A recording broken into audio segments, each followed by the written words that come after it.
Hi everyone, welcome to Wednesday's edition of the MUTV group chat. Nice to have you with us again. The lads are in place. Wes Brown, Danny Webber, David May and Ben Thornley. Boys, morning. How are you? Morning, Stu. Last time we spoke to you, Maisie, you were about to tee off at St Andrews. Was it good? It was amazing, mate. Absolutely unbelievable. Everything I ever expected of it, pal. What did you go round in? What did you go round in? 82, so wow, unbelievable. Not too bad. Fantastic effort. Considering I've never played it before. Yeah, brilliant effort. Yeah, I loved it. Remember, you can get in touch with the show, MUTV at manunited.co.uk at any time. But what a fantastic guest we've got for you today. One of our greatest goalkeepers, who won 4 Premier Leagues in his 6 seasons as United's #1, and of course most famously played the decisive role in our triumph in Moscow. Is now the CEO of Ajax. We are so delighted to have Edwin van der Sar on the show today. Great to see you. How are you? Hi, Stuart. Yeah, I'm great. Thank you very much. It's been a pleasure working for Ajax, but of course those 6 years at United are been amazing, and also good to see Wes, of course, the best centre half I've ever played with, also joining this group chat. You okay, Wes, come on, Wes. Hey, look at him, top man. He looks browner than me, doesn't he? Look at that, hey. No stress here at Ajax. No. You okay? Yeah, very good. Thank you very much. Good to see you, Wes. And of course, it's hectic. I think for all football clubs, it's a difficult situation. No crowds. When does the league start? So for us, positive with a win, but I think a lot of clubs will have difficulties this year, mainly because of the finances regarding no crowds and TV revenues dropping down. It's a very different role for you, Ed, CEO. I mean, it must be such a difficult time for all clubs at the moment. How challenging is it for you? Yeah, of course it is. And luckily we're financially quite stable, but a lot of big clubs are in trouble. Also, you heard the stories about Madrid and about Barcelona, for example, and also in Italy. So in that way, it's going to be difficult here and extremely hard for a lot of clubs. I think in England, you're still not allowed to have fans into the stadium. For us, we will have 12,000, but still out of 55, we're missing 2/3 of our season ticket holders. The good news is over the summer, because you let us have Donny. You let us have Donny van der Beek. What can United fans expect from him? No, I think Donny is a player that came to the system at Ajax. He came here when he was 10 years old. I think our youth academy, a little bit similar to the ones at United. You put a lot of time and effort and finance into it. And he's grown. I think he came to the first team when he was 17. Started with 10, 15, 20 minutes. And the year after, he played more and more. And he's been in a pivotal role in the Champions League season we had a year and a half ago, scoring important goals against Tottenham, against Juventus. So it's a midfield. He can play in different positions, 6 and 8 or 10. He's a great eye for a goal. Technique is brilliant. He can go box to box. I think compared a little bit to Schalke, although Schalke had a cracker of a shot from 30 yards, 40 yards out, and that's not his strength, but mainly coming into the box and chipping in with the goals. That's a bit of pressure comparing him to Schalke. Yeah, I'm sorry. That's probably. I shouldn't have said that, but no, it's a good lad, and I'm sure he will be a great player, great addition to the team that Ole is creating for United. Edwin, sorry, just one thing, Ben. Did you speak to him about life at Old Trafford and about playing in the Premier League? Yes, of course. He's an intelligent guy, so he asked me, of course, a couple of things. Daley Blind, Daley had 4 years also at United, so it's not new. And of course, the language that helps. You're not going to Spain or Italy, so that helps, of course. And I know from my experience how the lads, the players, the staff around, everything is well organized. So I'm sure that we will be well taken care of. And otherwise, I hope my letter helped a little bit. Yeah, the letter that you wrote that was published in the Manchester Evening News, that was great. That was a great thing to do. Thank you very much. Sometimes we do great things at Ajax here. Go on, Ben. I just wanted to ask, you said that he can play in a varied number of positions. With the personnel that United have already got, where do you see his strength being, in which position? Where do you see him fitting in? Yeah, but doesn't matter what I think. I presume he had a talk with Ole, and they talk different positions. And what I said, he's multifunctional. He can play a little bit, I think, deeper. That is his preferred role. Of course, we know that you already have a couple of good, great midfield players. So he will find his way in the team. And I think also with the amount of games, what big clubs, top clubs need to play this year. With for you guys, the Premier League, Champions League, cup matches. So everything's quite dense. So you need a good and a wide squad. And I think the midfield looks okay for the moment at United. Yeah. He seems a very popular character. We saw the reaction of the Ajax fans when he left, and it seemed like he was a really sort of popular guy. Yeah, he is, because he's grown, and he's grown through the system. Ajax is in his heart. He maybe saw some images. He's been a ball boy also with one of the Champions League matches. You see him looking up into the stadium, and then for our players after 5 or 6 years working hard in the academy, trying to get your chance, and the moment you get your chance, he took it. He became an important member of our team, scoring amazing goals, and also he's what you said, he was extremely popular with the fans. Unfortunately, we only got like a send-off with 100 fans after the international match that he played with Holland.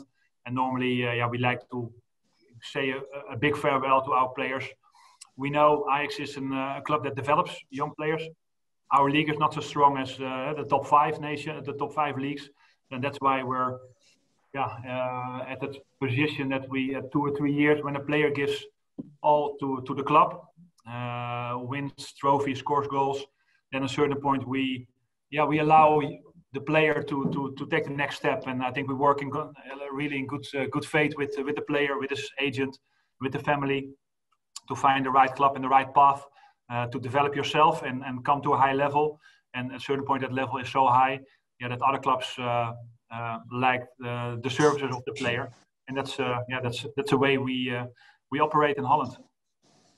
Wes, do you want to speak to her? I want to know, Edwin, what's the secret to all these players, all these young talent? Even when I was a kid, there's so much talent that comes out of Ajax. There's got to be some sort of secret. Come over and then I'll show you around with. It's similar. I think it's very similar as United, because those 6 years I've been there, and you grown through the system. I think David grew through the system. Gary, Ryan. And now with Mason Greenwood, or with Rashford, and with McTominay, or the left back, his name Williams. Yeah.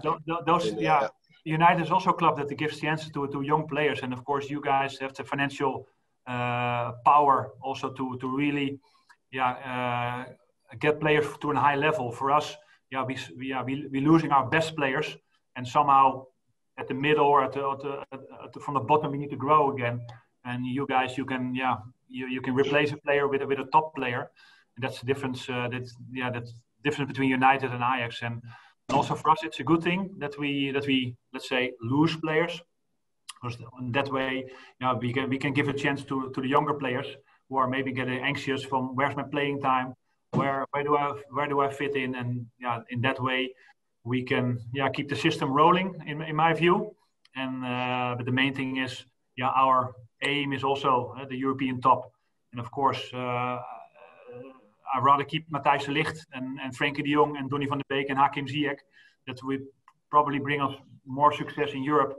But for their development, taking that step to a big European competition, that only gives credit to our coaches, to the youth academy, to the people who invest a lot of time to make the players better. And also for the fans, they are, of course, they want to have the heroes, but they're also looking for new heroes, and that's the challenge that we have at Ajax. Danny? Edwin, when you obviously you had a good career, but did you always have your eyes set on being a CEO?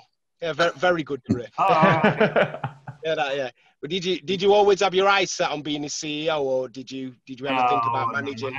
No, absolutely not. I think I was surprised myself that I played till 40. And even at that time, I got a phone call, to be fair, for Johan Cruyff. He called me a couple of months before the end of my career, said, listen, Ajax, we want to bring the club back to the European level. And we think that we need ex-players who have experience at a really top level. Combine it with, let's say, an executive who, like a business executive, who has a lot of experience on that part, and want to look if you can develop yourself into a CEO. But of course, I did not study 5 years. Johan Cruyff said, a footballer does he does the University of Life, playing in front of 35,000 people, winning trophies, making mistakes, being booed off the pitch, being cheered, dealing with press, all those kind of things that helps, I think, a lot in the position that I have here at the club. And of course, the same as a goalkeeper, you have your right back, your center half, your left back. You can't do it on your own. And you need a good defense in front of you. And I for my feeling, always been a good team player. I didn't, of course, had a different color shirt with a number 1 at the back, but I always felt I'm a team player, and that's how we do it at Ajax also. Edwin, you've had a stellar career. I'd just like to know that before you came to United, was there any chance or any moment before you actually came that you could have come to United earlier in your career, or was it always a case of see your contracts out and then United came in? No, was there any, because United from Schmeichel leaving, I think there was about 12 or 14 goalkeepers. Yeah. Was there no chance of coming earlier? I think there was, but I think United hesitated a little bit. I left. I told Ajax I want to leave in '99, so that was about February, March. And to be fair, I visited a couple of European clubs. I was in Liverpool also, to be fair.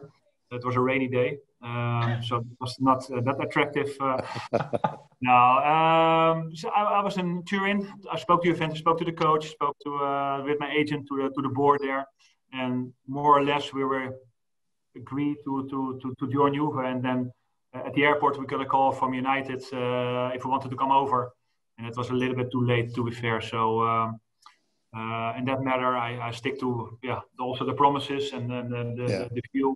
And I didn't mind. I wanted to try myself also in a different league. It would have been England or the Italian league, but that became Juventus. It was not the success that I expected. So after 2 years, I left and I needed to find a new club. Premier League was at that point, I think Fulham, together with 2 other clubs, they have an interest, but I was fine. I wanted to get out of the hassle, the pressure a little bit, what you had at Juventus, and for myself a fantastic 4 years at Fulham, but I didn't expect to stay so long. So I was fortunate and happy and whatever, over the moon that I heard the voicemail van Alex Ferguson on my phone, that if I could give him a call back, but that was already when I was 34. Wow. But no, I know the story. We've been in contact. Sometimes things are working out, or takes a bit longer. But in the end, I was quite happy with the experience and with all the things that I learned, all the mistakes that I made, all the things that I won to come at the period to United. That's I think is in the memory of a lot of fans and mainly also the players, of course. Yeah. Just wanted to ask you what you think of the goalkeeping situation at the club now, because David De Gea's about to start his 10th season as number 1 since taking over from you, but he's now got competition also from Dean Henderson, who's had a couple of great years on loan at Sheffield United. I wonder what you make of that situation for United in this coming season. Of course, I think David been fantastic. I think the moment he took over, I think he won 6 times Player of the Year, sort of. So he's been amazing for the club, and of course, Ole and the board, they will take a look at how the competition of the club of the team is, which goalkeeper works the best with the defense. But to be fair, I was quite impressed with Dean's rise. To be fair, at Sheffield, but David has been great for United. Of course, he made some mistakes. I've made them myself also. Every player makes mistakes. Only thing, which moment do you make them? Are they at 0-0? Is your team bailing you out? Could the striker score an injury time goal to the mistake that you make to put it to the background. But I'm sure that David will be the force that he has been for the club, and hopefully now with the investment and the right players that are coming in, it's looking more and more to a competitive squad again to challenge for the honours in the UK. Yeah, is it good to have that competition? You know, in goalkeeping and elsewhere as well. The fact there is competition. True. Yeah. That's what it's all been about. When you're a young player, you look up to the guys who are in the first team, and then you start training, you start to challenge, start to work hard, and then you have to be ready when that moment comes. And Wes or Donny and David, with the moment when you get that chance. Ben, did you play for United or only in the? Only a handful of times, Edwin. Okay. That moment, you need to grab it, and some boys are lucky that you win, that you give an assist, and some are unfortunate when you lose a game. Then when the manager thinks that's difficult to bring them another time. So a career is also dependent on a little bit of luck, of course, but I'm sure that those two will push each other to a high level. Where's it? Edwin said something very nice about you. You better say something nice about him. Come on. I've actually got something nice to say about Edwin. Out of all the keepers, this is serious. Out of all the keepers, you have to understand, keepers are normally weird, aren't they? Very weird. It's hard to explain that. But Edwin's on like a defender weirdness, so that's why we all loved him, Stu. And that's the honest truth. I won't mention any other names, but keepers probably they're just out there on their own, doing their own thing. A bit silly. Edwin's in our zone. That's why we all love him. No, I think I was experienced, and I think you guys you struggled a little bit with the goalkeeper position for some years. So I was happy to come in and give the confidence to hopefully to the back four. And my main thing, I didn't want to make too many saves. So I think my communication, I did a lot of coaching, making sure that the ball that the crossload wasn't coming in, or that the striker was not coming in the back of Rio or Wes or Vida. So in that way, I think my organization skills has been helpful in my 6 years at United. Have you ever played with in your long career a better defence than the one you had in that spell at United, where I think you kept 11 successive Premier League clean sheets? Obviously, Wes and Rio and Patrice and Nemanja. That was an outstanding back line, wasn't it? Yeah, absolutely. But I think that was the whole team. And of course, Ferguson at that time, of course, you need to add players. And then we had Tevez coming in. Of course, Rooney was developing himself. Ronaldo was developing himself. Carrick was a stronghold. Giggs and Scholes. Gary, the first 4 or 5 years.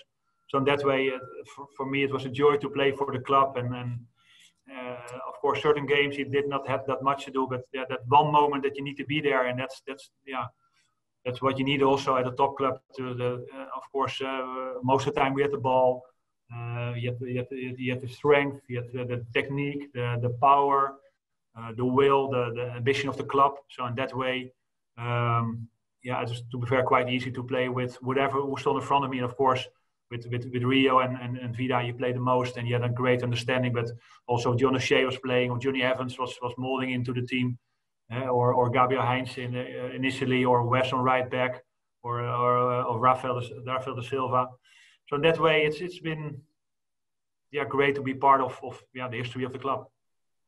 Just a quick word as well, Edwin, what you think about current United and your former teammate Ole, of course, in charge, whether you do still watch United now and then, and how do you think they're going to get on this season? No, of course you watch it, and it's great to after January we had the form and the quality came back in. I think the clean sheets were a little bit more often than the half year before. The goals were flowing a little bit easier. So in that way, Mason Greenwood coming into the scene. So in that way, it's what I already said. It's comparable to a club like Ajax, giving young players a chance. And of course, you have the budget to buy the players. But of course, I spoke to Ole also about Donny. Quite obvious, of course, and with Ed. So in that way. I think all the signs are good, and hopefully there will be 1 or 2 extra additions for the squad to make it really a challenger for the league title again. Because I think it's about time to win something big again in Manchester. Yeah. Can you believe it's been basically a decade since you left? Does it feel like that? Doesn't feel like it. It's time goes quick, and of course, no, doesn't feel like it. It's it's already half a year when COVID started. So where does the time go? We know that everybody had to stay at home. All the meetings were by video call. So we're happy that we're slowly getting back. We are getting the crowds into the stadium. Hopefully in England also the fans will be safely returning in as soon as possible. But time flies. Yeah. But you're still there, so. Amazing, isn't it? I know. But as we're all amazed with that. I know it's amazing. As a CEO, Edwin, are you a nice boss, or do you use the hairdryer like Sir Alex, or are you a nice boss to work for? I'm a nice boss. No, I think a certain situation, of course, you need to raise your voice, but in general. I always been. I don't like the conflict model. I don't like fights. And of course, in halftime, you need to change something. In the dressing room, of course, you need quick response. You need quick answers. You need a quick reaction and that anticipation. But I think regarding being a CEO, being a chief executive, it's also a team performance. And I have my financial director, the sporting director, Mark Overmars, the coach, the managers. So in that way, it's great, and I love the position that I have at the moment. Enjoying it every minute. Of course, not better than being a football player, because just training in the morning and running out of a pitch for 75,000 people. That those moments are not coming back. Although hopefully there will be in the near future again, and Manchester United testimonial or the foundation. We had a lot of matches against Barcelona, for example, and Bayern Munich. Yeah, those moments you cherish back in the dressing room. I remember Michael Carrick's testimonial. There's almost all the players sitting at the same position in the dressing room. Fergie there, Albert. So those things, and then to take you back to the great memories that we all had, and the special moments we gave to the fans and also to ourselves. Thanks so much for joining us today. Hey, it's almost 1 o'clock. I need to get back to work. I really appreciate your time. Thank you. It's great to see you. Luckily, I played golf last night. So, David, good luck at. Cheers, Bob.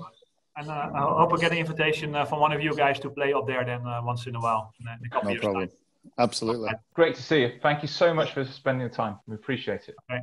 Cheers, guys. Great. Cheers, Ed. Okay, hello. Bye. See you later. There you go. The great Edwin van der Sar, CEO of Ajax, joining us on the group chat today. There you go. Where's best centre-back you ever played with? Yeah, Edwin understands me. I told you we get on well. Yeah. If he wanted me to hurt someone, I would. That's all it was. Great play. I mean, what a great player, wasn't he? I mean, you obviously played with a couple of all-time great goalkeepers for Manchester United, but he's right up there, isn't he, Wes? Yeah, he was. And like you said, we got him a very experienced player, 34. He's been to some good clubs. He's played in the Premier League before he came. So he was a great addition. He was just, you got to the point where, if you made a mistake, Edwin will probably help you out. And you don't always have that faith in goalkeepers. So he was brilliant. And he was top man as well. He got on with everyone, as you can see there. Yeah. We must just bring you the reaction from Monday's show. It's Wednesday today. I just lose track of the days these days. Yeah, reaction from Monday's show. This picture, this is from Johnny in Dublin, who says, as you probably know by now, I'm a regular viewer of Group Chat. I had to pause and rewind Monday's episode a few times, as when Maisie was talking, I noticed something on Ben's screen that gives a whole new meaning to the football phrase on my head. And if you see the picture, just behind Ben's head, it looks like a pigeon is coming to swoop. And Ben has been having pigeon trouble on this programme. So, yeah, well spotted, Johnny in Dublin. And he says, P.S. I don't know why the jury is out on the new United third kit. I think it's excellent. So, actually, I think when you actually see it in a game, actually, their third kit, I think it looks pretty good. What do you think, Ben? You saw it at Villa last week. As long as you don't have the stripy shorts when you're playing, I think it looked all right. Did you not think? I have seen better, I must admit. I have seen better. Faint praise. It's a little bit better than the grey kit. Oh, the grey kit. That nobody could see. No. This one from Duncan in Peterborough. Love the show. I have to ask, is Ben a closet twitcher? On the group chat, he disappears off camera to clap at pigeons. I think he was applauding them rather than chasing them off. And then in the PL2 game against Leicester this week, he said that Elanga shouldn't get caught offside as he was fast and could catch pigeons. God knows how excited he'll be this weekend when we play the Eagles. Probably hoping that Sheffield Wednesday get into the Premier League so you can watch then the Owls. But on second thoughts, they are night birds and he couldn't top up his tan. Well done, says Duncan in Peterborough. Are you a secret twitcher? I hate birds. Yeah. Yeah, I hate them. Doesn't matter what they are, I can't stand them. And pigeons are the worst. You're very aggressive, Ben. Relax. Very aggressive about that. I think you should get someone to take a picture of Ben now. You could sell it. I'm telling you, you make a few quid, Ben. Just that picture there now with your back garden with your shades on, blue sky. Yeah. This one put it above the fire to keep the kids away from it. This one from Ishan, who says, not just in West Africa, United has a huge fan base here in Nepal, a country sandwiched between India and China, which houses the mighty Mount Everest. Been a fan since 2006. I've made sure every single one of my brothers and cousins have become United fans. A small help for the team I love. This club means everything to me. Ishan, that's fantastic. Thank you so much for that. And this one from Ian, being a Mancunian, exiled in Chicago in the last 20 years, I eagerly look forward to the group chat and the first team youth and women's games. The group chat and podcast with various United guests make me feel less homesick. I went to my first United game in 1965, age 13, an FA Cup replay against Preston. Keep up the good work, says Ian. Thank you. There are worse place to be exiled than Chicago, by the way. That deep dish pizza, fantastic. But Ian, thank you for that. This one on YouTube from Robin Hood, who simply says, Ben Thornley, rather than Thornley, but Ben Thornley is hot. And that's it, says Robin Hood. So there you go, Ben. That's good. I don't know whether he means it's because it's always hot where you are or something else. Oh, so dear. Congratulations there. That's good news. Pigeon flew past your head as you said that. It actually did fly past. I don't know. And this one from Michael, who says, when is the Paddy Grenard show back? And back is spelled B-A-C. Michael, I don't know what state you were in when you typed that, but anyway, who knows? Who knows? Thanks for getting in touch. MUTV at manunited.co.uk if you want to get in touch with us. Just a reminder, United will be in action against Luton in the League Cup round 3 after Luton beat Quinny's Reading. Can't believe that, beat Quinny's Reading last night. So that'll be happening next week. And of course, United playing Palace in the weekend. We'll preview that, look ahead to it on Friday's group chat. But lads, just are you getting a little bit more excited now, a couple of days to go before United return to the Premier League? Stan? I'm ready, yeah. I want to see what Donny's like. I want to see everyone's had a bit of a break now. I want to see us go at it. So, yeah, more than ready. Had a little taster of the Premier League at the weekend, but it's our time now, and I think I want to see us get off to a good start. Yeah, you ready, Maisie? Yeah, absolutely. Vitally important we get off to a winning way, mate. And hopefully we'll see why we've paid 40 million to get Donny in. Yeah, Wes, there's no margin for error in the Premier League these days, isn't it? You have to get off to a good start. You have to, Stu. I'm even taking a -8 on my fantasy league, mate, to bring 3 of them in. So I'm looking for a good, sharp start. But yeah, I'm looking forward to it. I'm gutted it wasn't on last week. Gutted. No. Who've you got? You can't read your team, Matt, can you? But is there anybody from United in your team? Not from last week. So I've got to take a little hit with a minus. Right. I scored a good score last week, 85. But that's with non-United players, so. Right. All right, good start. Ben, looking forward to it, mate? Yeah, definitely. Like the lads have said, imperative to get off to a good start, especially with all the teams around. By the time that we kick off on Saturday evening, there might be a couple of teams that are already on 6 points without us having anything on the board. So, are you getting kicked out, Maisie? What's going on there? Yeah, I'm getting kicked out. Evicted. You're on MUTV live, just so you know. Yeah. Okay. So I'm gonna have to go shortly, guys. So we'll have to go there. So we'll reconvene Friday then, boys. Take care. All the best. Cheers, boys. Cheers, guys.